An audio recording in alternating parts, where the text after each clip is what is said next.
G'day everybody, Blake here. Welcome back to another episode of Rescue Boat Revival. This will be exciting because one of the last things we have to do to get the boat ready for Antifoul, and I will feel a lot better once this boat is ready for its bottom paint, because quite frankly I'm getting a little sick of grinding and priming and sanding, but I've got to prepare myself for life as a steel boat owner. That's just what comes with it, and I just need to toughen up and get used to it.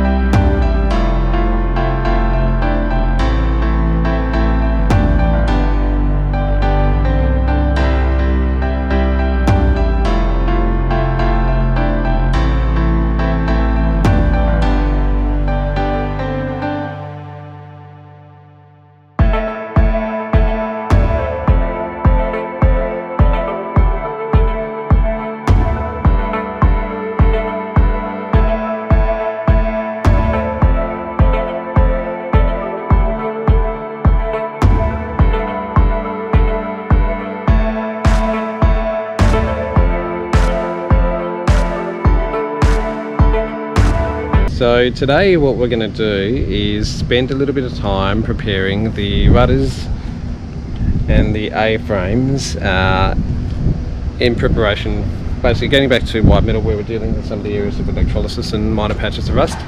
Getting back to metal, I'll be showing you the Tercoo Rotary bit and how I use that and how that all sort of happens, and getting a coat of primer and all that. So I'm going to take this opportunity today. This is one of the last areas below the waterline that we need to get back to metal and prime in preparation for Antifoul. So I'm going to show you how we do all of that. We've done the majority of the boat as it is below the waterline, and look, I could have filmed and shown a lot more about how I did that, but quite frankly it's not, I don't think it's the most interesting thing in the world watching somebody grind and paint. So I'll walk you through step by step with what I'm doing here, but other than that I think that's it's all pretty self-explanatory. But yeah, beautiful day down here today, nice Sunday morning, very nice and quiet at the boatyard for a change, so I feel less awkward about filming it. But hey, hope you guys are digging. Alright guys, I'm going to show you the tungsten rotary bit that I've been using to basically grind those patches of electrolysis back to white metal.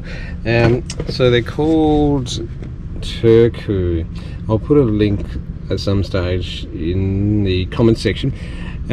These things are phenomenal. So they come in a single, double or a triple disc, so obviously, you know, the more discs you have on the blade, the faster it's going to work across your paint surface. This is basically what we're using. These little tungsten tips just get into absolutely everything. They rip the paint off, they rip the rust off, they get back to a white metal with a pitted surface, and it's a little bit more polished than sandblasting because you don't have that dry abrasive media being thrown at it, but it gives a really good surface for paint adhesion, and actually it works really well. When I saw these tips, I was really skeptical that you'd get a reasonable life out of them, because they actually are quite expensive. So you know, this double disc is about $120, the single discs are about $60, and then you get triple, obviously, yeah, that's about $180, right? But we were able to get pretty much all of the below waterline areas done in a couple of days with a twin disc. I've just bought a new one because these are fantastic on flat surfaces where you don't have any ridges, any bumps or any nooks and crannies, but you've got to be very careful if you hit welds or a raised surface. I accidentally nicked the A-frame for the shaft, and basically that just tore off one of the tungsten tips. So it was still fine, it still did what it needed to do for a little bit longer, but the bit started to get a bit jumpy, obviously because it was no longer balanced, and it was, you know, these things are phenomenal. You know, it gives, I reckon, it's definitely not better, but it's as good a surface as what you'd achieve with sandblasting, without having to obviously go through the hassle expense of getting your boat sandblasted. So if you have small areas where you need to strip back to white metal, bare metal, and prime and paint, this is definitely what I'd be using. So yeah, really good. So we'll carry on and start setting up and get stuck into the rudders and the A-frames.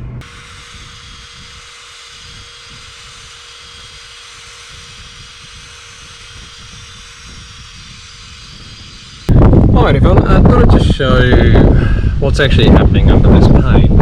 As the current is trying to ground itself through the water, it's trying to work its way through the paint system, and it starts to gas, and that gas bubbles the paint very smallly. So when you give it a sand with an orbital sander, the bubbles will then show the high spot. You'll take the high spots off the paint, so you'll see where there's potential bubbling, because it's obviously very obvious as it comes through the primer. And this is probably the worst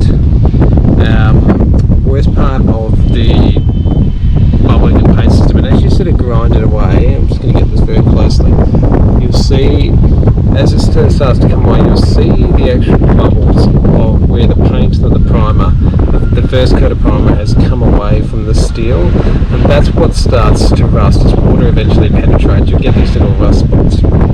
So as you take it away, sometimes as you're sort of grinding away, you'll see that the various layers of primer and Antifoul are all okay. So, you know, while it might look like there may be a minor electrolysis there's actually nothing wrong with this paint system, so that's generally where I stop. But as you sort of work your way down, and then you start to see these bubbles of paint and then rust spots, that's where you know you've got a problem. So that's what we've got to take back to steel, because if we just reprime, repaint this, that's going to continue to rust and bubble and effectively flake away, and we don't want to end up busting the boat from the inside out.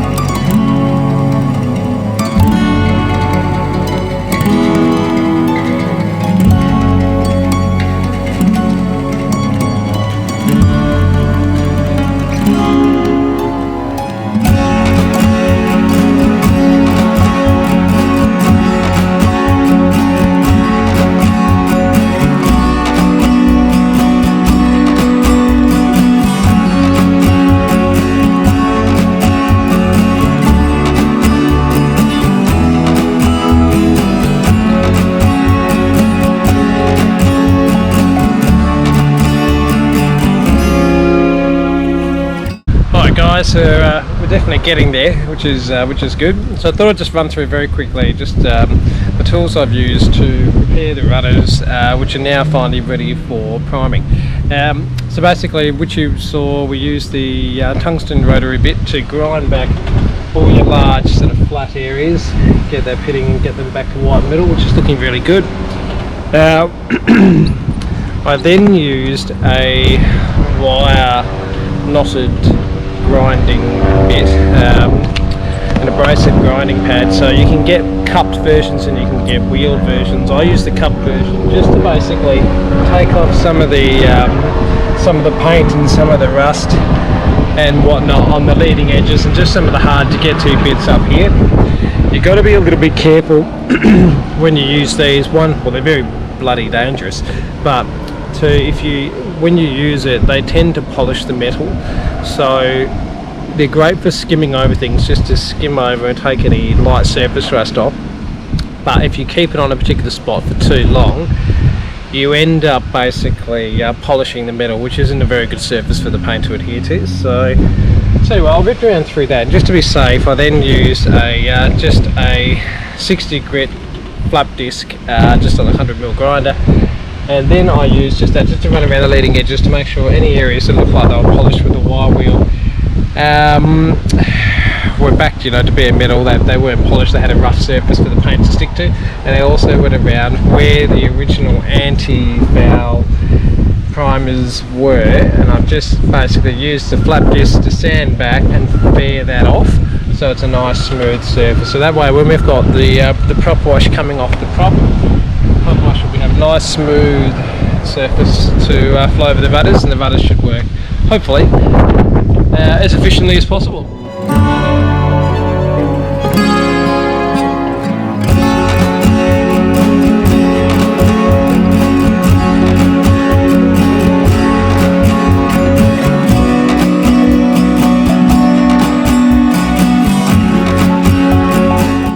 Alright, we're finally getting there. I say that every day, but we're actually getting there.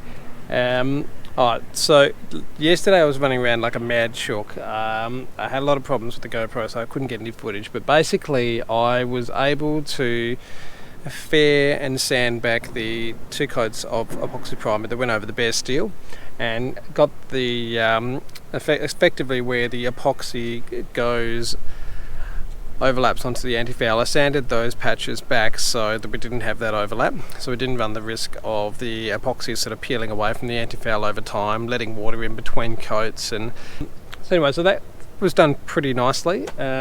Pretty grubby sort of work, but anyway, had to do it. And then I ripped on around all the epoxy, the white epoxy, with the orbital sander, just to give the Vinyguard, which is this product that I've just put a coat on, a nice surface to adhere to. It's a big learning process when you're dealing with all these paint systems, but the epoxy is really good stuff. Like it will stick to the steel really well, and it sticks to epoxy, like epoxy over epoxy, really well. But when you then go to the Vinyguard, which is a single pack, you've got to put the Vinyguard on within 2 hours of the epoxy bit going on. So the recoat time's quite close, and there just wasn't enough time, so I had to sand it. I tried to get a time lapse because it would have looked pretty cool. You know, obviously the boat's had white patches over it the whole time now, starting to actually come together. It look like a boat. But anyway, I ripped around with the roller and basically put the first coat on. So what's going to happen today is we've had the first coat of Vinyguard, and then we're going to go another coat where we're just going to go over the patches, and then the third coat we're going to go over the whole hull below the waterline, so basically where the masking is, and coat all the old antifoul with the Vinyguard. This stuff is designed to stick to anything. It's quite sticky when you put it on, but it's actually quite easy to apply with the roller. So that'll go over everything, and then that'll give a really good surface for the new antifoul to adhere to. So yeah, it's coming along. I absolutely can't wait to get this thing in the water. I've been stuck in the hard stand way too long.